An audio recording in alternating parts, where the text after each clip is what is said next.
สบายดีมื้อนี้สิมาบอกเคล็ดลับเนาะเฮ็ดจังใดเสียดให้เปิดไฟออกมาแล้วเป็นลำแสงงามๆแบบนี้เนาะนี่แบบนี้เลยเฮ็ดจังใด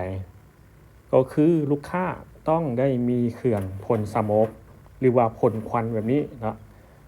เวลาในอากาศเนาะมันมีควันมีหมอกเนาะคือฟอกเนาะนี่ฟอกเตอร์แมชชีนตัวนี้จะเป็นรุ่นน้อยสุดเนาะ600 วัตต์จะมีตัวพ่นออกมาแล้วก็มี LED ให้เนาะโดยเขาจะใช้เป็นน้ำยาสโมกแบบนี้เนาะนี่จะเป็นตุ๊กแบบนี้ตัวนี้เขาก็มีขายเนาะตุ๊กหนึ่ง4.5 ลิตรนี่ใส่น้ำยาตัวนี้เนาะเทเข้าในซองนี้เนาะแล้วมันจะสีดสโมกสีดควันออกมาเนาะอันนี้แนะนำสำหรับมือใหม่เนาะที่หัดดินไฟเนี่ยยังโมโหเวลาซื้อไฟไปแล้วนะซื้อเป็นหน่วยไฟมันก็จะเป็นแสงบ่ค่อยงามปานใดเนาะเพราะว่าเวลาแสงมันผ่านอากาศมามันจะบ่มีหมอกมีหยังมันจะแนวบ่เห็นเนาะจะแนวบ่เห็นเป็นลำแสงงามๆนี่เขาจะต้องได้ซื้อสโมกตัวนี้